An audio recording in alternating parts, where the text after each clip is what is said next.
पचनद घाटी यानी 5 नदियों का संगम। इटावा में 5 नदियों के इस संगम पर चंबल कटहल फेस्टिवल का आयोजन हुआ।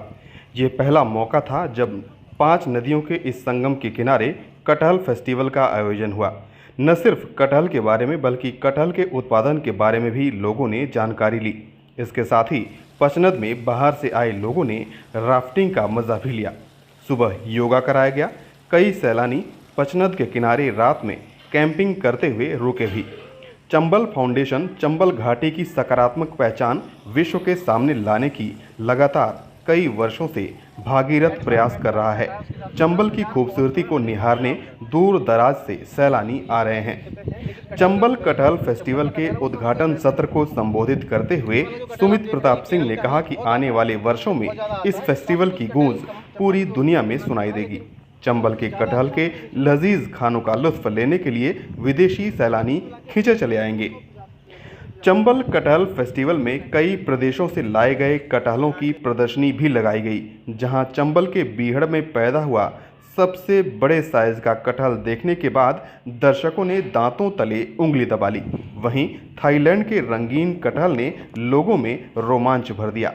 पूरे विश्व में कटहल की मांग को देखते हुए बीहड़ वासियों से इसका पौधा लगाने की अपील की गई।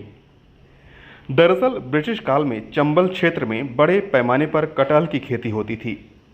इसका महत्व इससे समझ सकते हैं कि हत्या जैसे संगीन जुर्म में भी कटहल के 5 पेड़ दिए जाने पर जमानत मिल जाती थी। हैरानी की बात यह है कि चंबल घाटी में पका कटहल नहीं खाया जाता, जबकि केला और अनानास के मिले जुले स्वाद जैसा पका कटहल खाने का देश में खूब चलन है। पचनद योग महासंगम की संयोजिका स्वेच्छा दीक्षित ने प्राकृतिक माहौल में योगा के विविध आसन कराकर जान फूंक दी। पचनद से उठती ताज़ी हवाओं ने तरोताज़ा कर दिया जो लोग यहाँ पर आए हुए थे। 5 नदियों के संगम पर ये मंजर अपने आप में अनोखा था। 5 नदियों के संगम के नज़दीक ही 10 सरगना रहे सलीम गुर्जर उर्फ पहलवान के गांव के नज़दीक सिंध नदी में राफ्टिंग भी की गई। सिंध नदी की धार राफ्टिंग की मुफीद है जो रोमांच से भर देती है।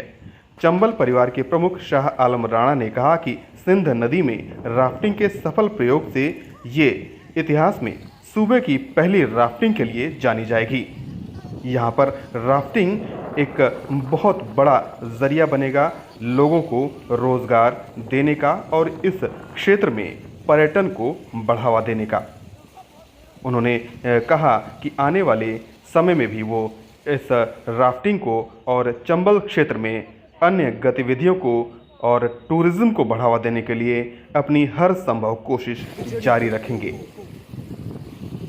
Bureau report, Indraprastha news.